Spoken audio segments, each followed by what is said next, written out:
Bonjour, c'est bientôt l'époque de la foire au vin. Euh, Petite question, c'est déjà comment choisir son vin pendant cette période? Ok, alors en fait, vous devez tout simplement déjà analyser un petit peu les vins que vous appréciez. À savoir que dans le vin, il y a trois types de notes différentes. Les notes de cépage, les notes d'élevage, les notes empyromatiques. Ça fait un petit peu peur comme mot, mais c'est hyper simple. Les notes de cépage, c'est les 5 premières années d'un vin. Donc là, on va considérer que c'est les vins qui sont de 2015 à 2011-2010, qui sont sur les notes de cépage, donc des notes de fruits et de fleurs, assez succinctement. À partir de 5 ans, on change de série de notes. 5 ans, c'est une moyenne, hein. Pour certains vins, c'est un peu plus tôt, pour d'autres, un peu plus tard. On va sur une note d'élevage. Là, on part sur un fruit plus noir, plus confituré, avec de l'amertume, la torréfaction, des arômes de cacao amer, marc de café, fèves de tonka, le cuir également. Et puis, à partir de 10-12 ans, on change encore de série de notes pour aller sur une note empyromatique. Donc là, tout ce qui est lié au feu. Et au final, on va se retrouver avec des arômes de fruits très noirs, un petit peu toastés, très confiturés, avec toujours de la torréfaction, de l'amertume, mais on va y rajouter aussi les notes de tabac, feuilles à cigare, truffe, pierre à fusil. Et en fonction de ces trois notes, en fait, déjà, vous allez pouvoir constituer une cave. Ce qui est bien, c'est toujours d'avoir une cave avec au moins ces trois séries de notes. Maintenant, les vins qui sont sur les notes de cépage sont pas forcément du coup des vins de garde, des vins plutôt à boire jeunes. Et sur les foires au vin, je considère que c'est justement l'occasion de se faire plaisir sur des vins qui sont abordables sur les notes de cépage. Donc par rapport à ça, il y a des régions évidemment à déguster. On peut imaginer la vallée de la Loire sur les rouges. On peut imaginer tout ce qui va être Languedoc-Roussillon, Provence, Côte d'Azur. Sur toute cette région, tout ce bassin, on va trouver des vins justement sur les notes de cépage prêts à boire sur même des jeunes années, comme le millésime 2015 qui est vraiment très solaire, donc très bien sur le fruit. Les Côtes du Rhône également. Maintenant, on peut trouver encore sur ces foires au vin des vins sur les notes d'élevage. Donc là, on va aller chercher des millésimes en 2010, mais je garantis pas que ce soit une bonne affaire. Foire au vin, essentiellement en fait, ça va être pour faire des achats sur les notes de cépage. Donc les régions que j'ai pu citer juste avant. Maintenant, si on veut boire des vins de Bourgogne, on peut aussi les boire sur les notes de cépage. On a des appellations comme Irancy aujourd'hui, qui est un petit peu à la mode, qui est de mieux en mieux.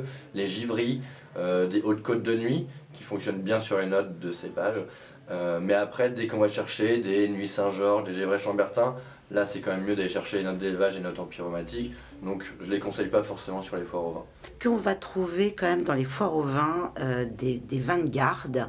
Et si oui, vers quoi on peut se destiner et vers quelle région exactement on peut aller sur les vins de garde? Alors, sur les vins de garde, donc du coup à partir des notes d'élevage et des notes empyromatiques, ou alors des régions comme Bordeaux qu'on peut acheter sur des jeunes années, mais dans ce cas il faudra vraiment conserver son vin. C'est dommage de boire, je trouve, des Bordeaux sur les notes de cépage, il vaut mieux attendre 5 ans et aller sur les notes d'élevage. Les tanins sont beaucoup plus souples, le fruit est beaucoup moins acide. Donc du coup, ces vins-là, vous pouvez les trouver, les acheter, mais les conserver chez vous. Mais attention, là, il faut une cave. Si vous n'avez pas une zone de stockage adéquate pour conserver ces vins, je pense que dans ce cas, il faut investir dans un modèle de frigo style Eurocave de manière à conserver ces vins à 12 degrés. Quels conseils, si on n'a pas vraiment de cave adéquate, vous pouvez donner pour justement quand même préserver le vin sans qu'il perde toutes ses saveurs? C'est très compliqué parce qu'en fait, il y a un défaut, on en parle très peu dans le vin, mais pour moi c'est le plus important, c'est la volate. La volate, c'est l'effet de la chaleur dans le vin. Et en fait, la chaleur va séparer les notes d'alcool des notes de fruits. Un vin volaté, c'est un rouge qui serait à plus de 3 semaines à plus de 20 degrés. 22, 23 degrés. Avec les températures qu'on a aujourd'hui, forcément, on est sur des vins qui peuvent devenir volatés très vite si on ne les stocke pas dans un endroit optimal. Donc du coup, si vous devez partir, vous absenter et que vous n'avez pas de zone de stockage, il vaut mieux là encore mettre vos vins au frigo que les laisser sur la table de la cuisine à 25 degrés.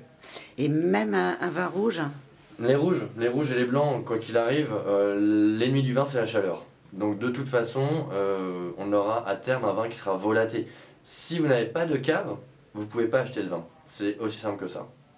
En tout cas, pas du vin pour le conserver. Du vin à boire pour les prochaines semaines, les prochains premiers ou 2 mois qui suivent, d'accord. Mais conserver du vin, s'il n'y a pas de cave, c'est impossible. Est-ce qu'on peut vraiment faire de bonnes affaires à la foire au vin? Sur les notes de cépage, oui. Sur les régions que je vous ai citées, sur les notes de cépage, la Loire, les Rhônes, tous les Suds, les Languedoc, etc. Là, oui, il y a effectivement de très bonnes affaires à faire, puisque tout simplement, c'est des vignerons qui ont l'envie de se faire connaître, et qui ont envie de se faire connaître sur des millésimes jeunes qui sont faits pour être bu sur la jeunesse. Donc là, du coup, ça mérite justement d'être un petit peu curieux, et d'aller chercher, un petit peu fouiller ces petites pépites qui sont pour certains certainement des futurs grands vins. Donc n'hésitez pas justement à aller sur les notes de cépage sur ces régions assez solaires avec des millésimes comme 2015 en plus qui est très très bien. Beaucoup de gens aussi ont peur de s'aventurer dans la foire au vin par manque de connaissances au niveau du vin, parce que trop novices et ils se disent oh là là, on va faire une bêtise. Est-ce que vous avez une petite astuce pour les rassurer juste avant? Alors tout simplement déjà bien comprendre si vous préférez les vins sur les notes justement de cépage, d'élevage ou empyreumatique.